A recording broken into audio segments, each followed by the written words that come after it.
Welcome to All Things Retreat podcast. I'm Holly Porter, your host and CEO of Retreat R&R. With over 25 years of experience in designing transformative retreats, I'm here to share insights and inspiration to help you create extraordinary experiences. Whether you're a pro or just starting out, you'll find valuable ideas here. Enjoy the ride. Let's dive in. Hello and welcome everyone to All Things Retreat podcast.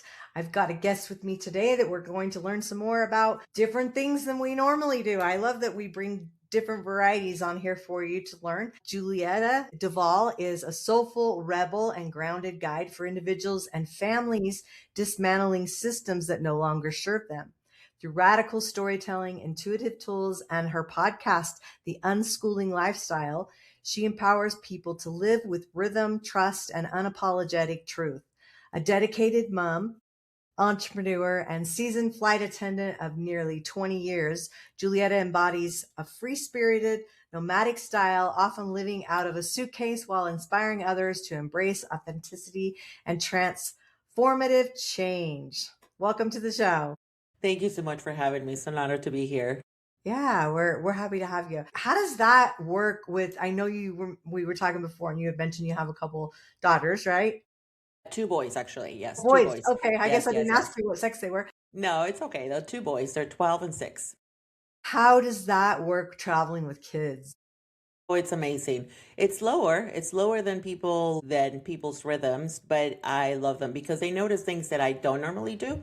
So, and I have gotten, I have had the trips where I had higher expectations than what the trip was. So that was a learning lesson. So I feel like every trip we do is a learning lesson. So it's a slower rhythm. That's the way I can describe it. But I actually like that. I enjoy that. So yeah. It's great. I know so many people are talking about living the nomad style. I told my husband 11 months we're out of here. And he's like, where are we going? I don't know, but I'll figure it out. I just figured I'll be on the road a lot anyway. If you want to come join me. But a lot of people, are just talking about how to create that for themselves and how they can create businesses so they can be remote and just have that freedom. I think it's amazing. Just what COVID did for that industry, Yes. It just let people know you can do things without being in an office all day. And anyway, I love that. Yeah. You describe yourself as a soulful rebel. How did that identity emerge in your personal and professional life? I think it was always there, but I think definitely, like you said, COVID definitely invited people and invited myself to do things differently because even though I had a lot of flexibility prior to COVID, I have a job that travels, that allow me to get to know places and people in a very different way. I have never had a 9 to 5 job, but I felt like I was somehow committed and restricted in a way. So COVID let me have some time off. I took almost 2 years, which was the first time I had ever been at home for longer than 4 or 5 days here and there. And it started showing up. Just started thinking, I'm like, well, I don't have to run like crazy, do the pickup, the drop off and all of that. I'm like, I can do things differently. And that we did actually travel through COVID quite a bit actually within the restrictions that everyone had. Every country was different. So we did travel quite a bit. They weren't same experiences. Like we were in Mexico with my sister. You couldn't leave. Or no, you could leave. You could go to the store, but like children were not welcome in any of the stores. You had to stay. You could not go with a child to the supermarket. We just navigated life the way it was like thrown at us. But it really opened my mind to say like, things can't look different. Like you don't have to stick to this, like 9 to 5, never doing anything or just doing a vacation or a retreat once a year once you're at the point of burnout. And that was really I'm like, oh, I don't have to be in burnout mode in order to give myself this gift. So, Right. Yeah. Yeah.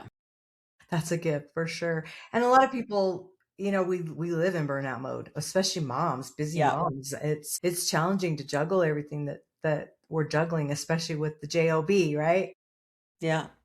Indeed. So, but I just lately it's just been about just noticing what is it that I need. If I'm able to meet my needs as a person, then I'm a much better parent. But different than my mom, I think, because she really wanted to do everything for us. Like she wouldn't have a hot meal because she had to serve us. And I'm like, I can't do that.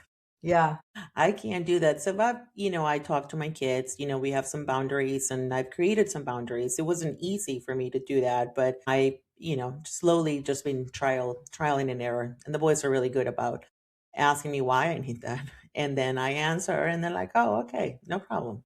Yeah. The hot mill. It reminds me, I had a salon and spa for 20 years. So I was behind the chair doing, hair, skin, and nails all day. And I didn't know what a hot mill was. It was crazy. It's just, you Yeah. just eat when you can eat. But my husband would like it because he doesn't like hot food. And I'm like, but I do.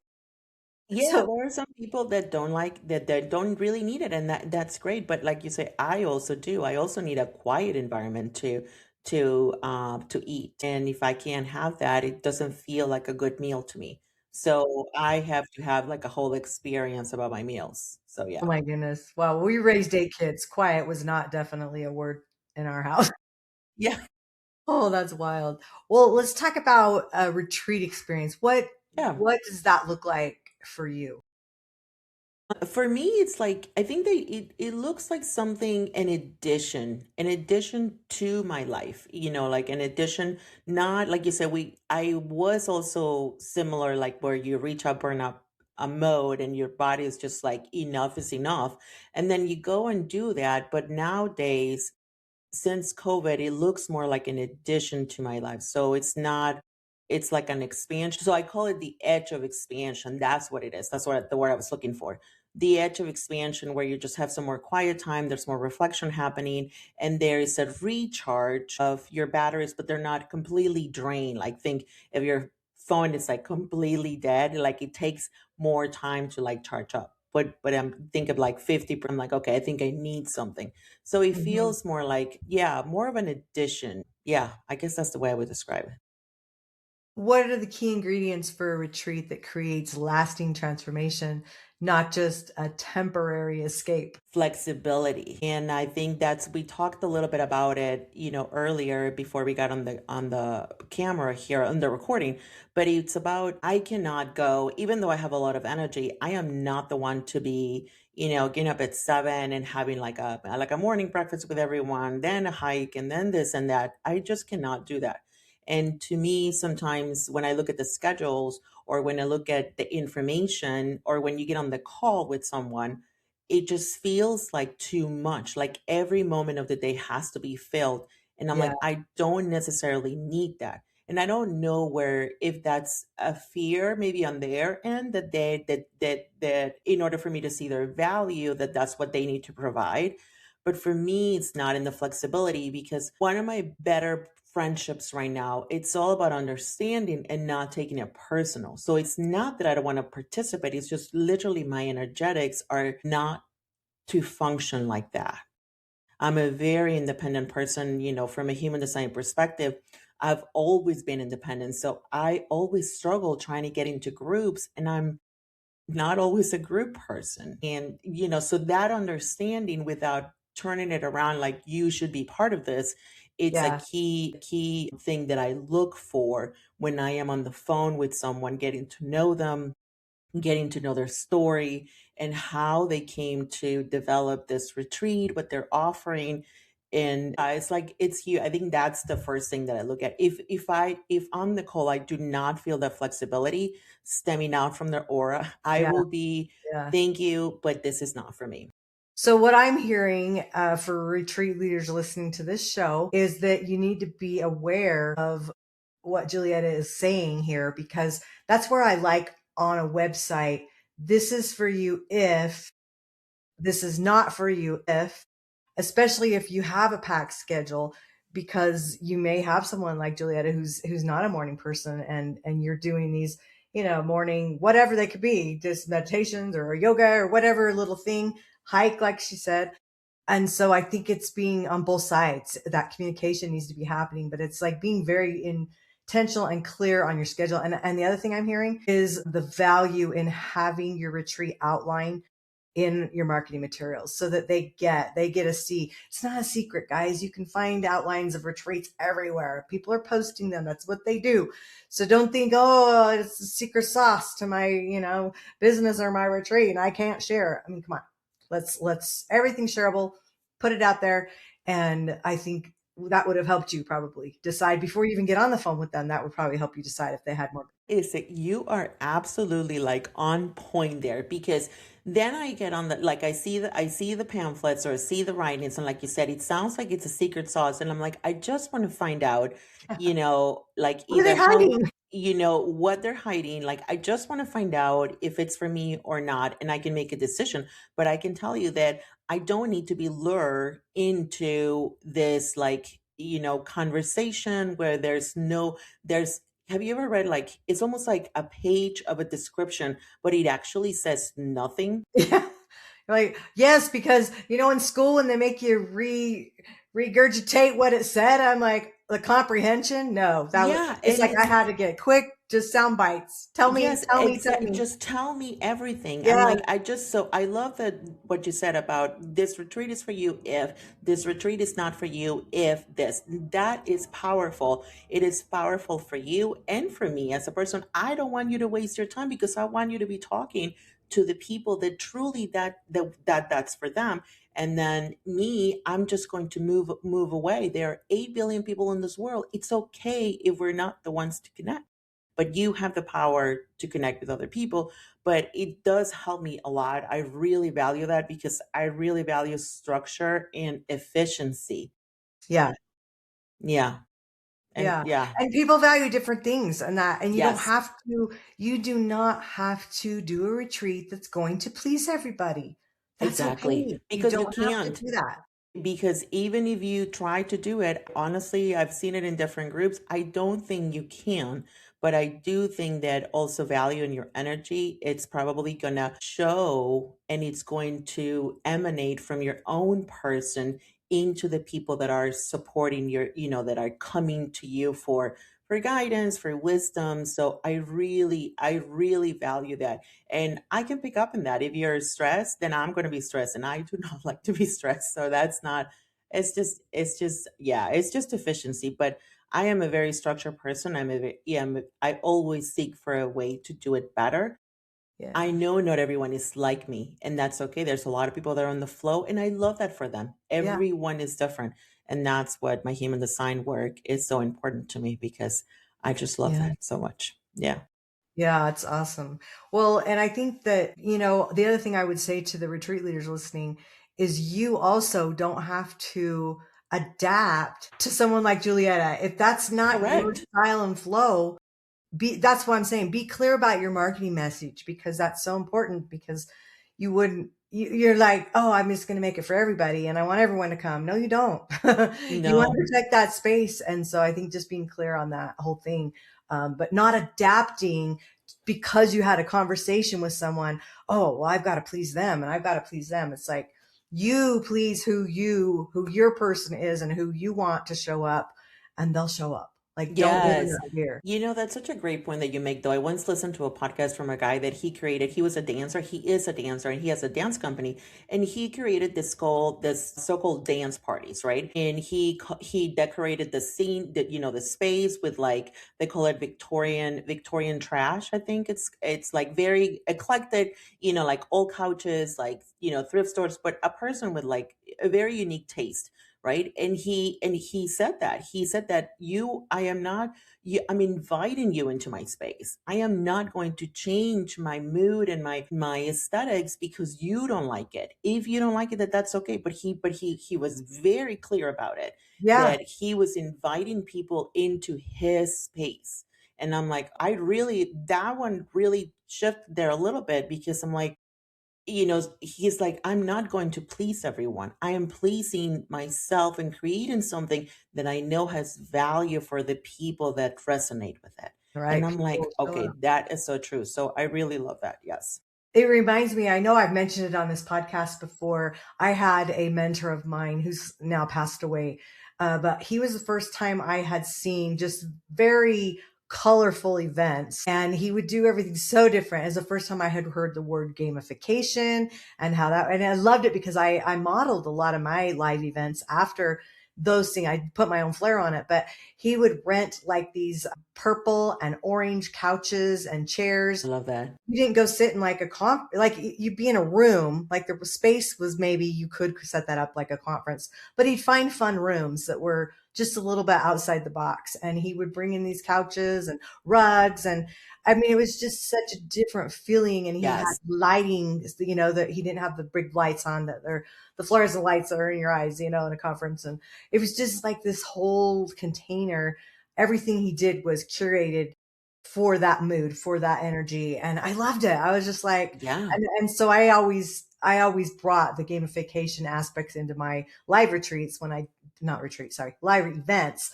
And did, even if I had a round table and we sat at a round table, I didn't rent furniture or anything for mine, but, I just always made sure we had activities and the color was Yes. there and the theme was there and the feel and, even smells matter, right? Smells Yes. really matter. And that's another thing, by Smells the way, really matter. retreat leaders need to be aware of, because there are so many allergies and things. And sometimes, we bring things for rooms and incense and whatever candles.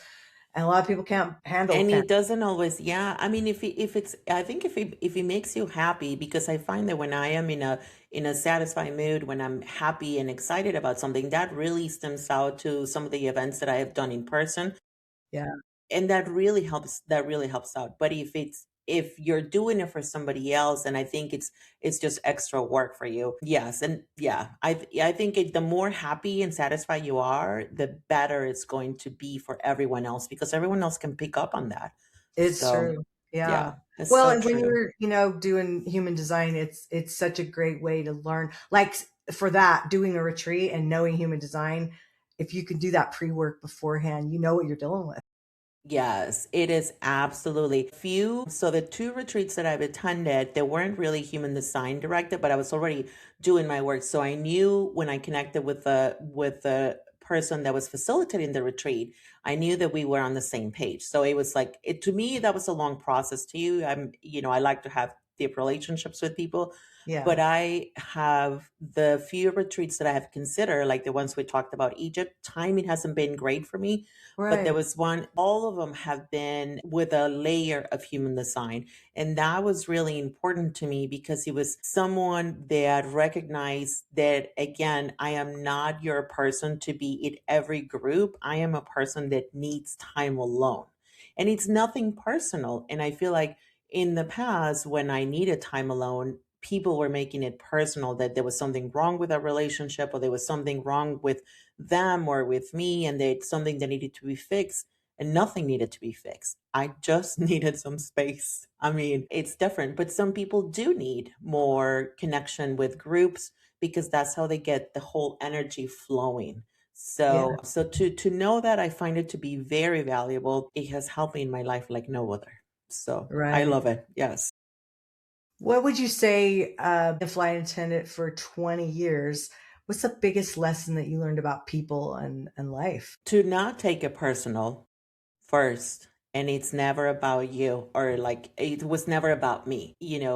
Whatever something is happening when you go to the airport, I learned early on in my career, I would be very upset about all things, and it took me a long time to realize that people, I was their last line of when people go on a trip, and by the time they get on the airplane, they have been through a lot. Yeah. So I learned that it wasn't personal to me, it was just the space and the time that they had to like finally explode, right? Yeah. Sometimes nothing, but it wasn't personal to me. And yeah, so nowadays I just do the best that I can with the most compassion that I Mhm. can for people, to support and hold their whole space for them. But Yeah. yeah, it's not personal. So yeah. Yeah. And I think a retreat leader, that's a great advice for them too, that they're coming to a retreat for transformation, change, a break, so many different things, which is nice to identify before they get there, by the way. That's why pre-meeting people on Zooms is, I think, it should be a requirement, I think. I highly agree with that. I don't really commit,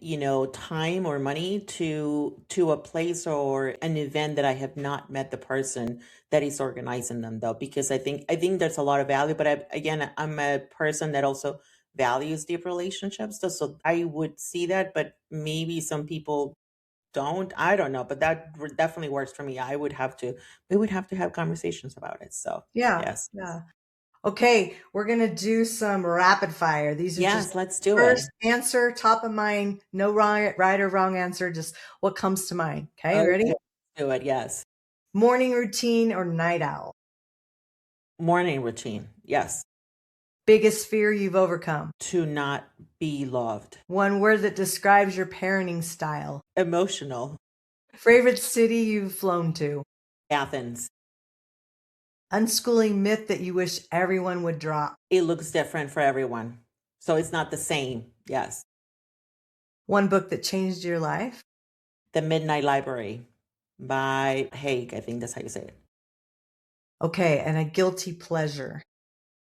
Coffee. That's awesome. Okay, Julietta, we are going to put your information in the show notes so that if somebody's interested in getting their own human design, I'm sure you'll be thrilled to chat with them about that. And so they'll be able to contact you there. Any last words for our listeners? You are perfect as you are. There is nothing wrong with you. Just go be your best self. Go live your best life. Thank you for having me. I appreciate you. Yeah, we're happy that you were here today. And hopefully our retreat leaders listening can grab a few tips that we put along there. And, you know, everything we say on here is just our opinion, but it is. I think opinions matter. I think so too, but it is, you know, I mean, yes, just do your best and enjoy your life, you know, put in events for other people. People will notice that. And I've lived a lot of life. So, you know, I do have a lot of opinion. I can tell you everything not to do. I love it so much. Right. Though. Thank you, everybody. We will see you next time on the show. Bye for now. Take care. Thanks for joining us on this episode of All Things Retreat. We hope you're leaving with new ideas, fresh inspiration, and the motivation to take your retreats to the next level. Don't forget to subscribe and leave us a review. It helps us grow and reach more retreat leaders like you. And if you have any questions, topics you'd like us to cover, or just want to say hello, send us an email at info@weretreatrnr.com. Follow us on social media to stay connected and catch all the latest updates. Until next time, remember, great retreats start with great intentions. Let's make them extraordinary, one step at a time.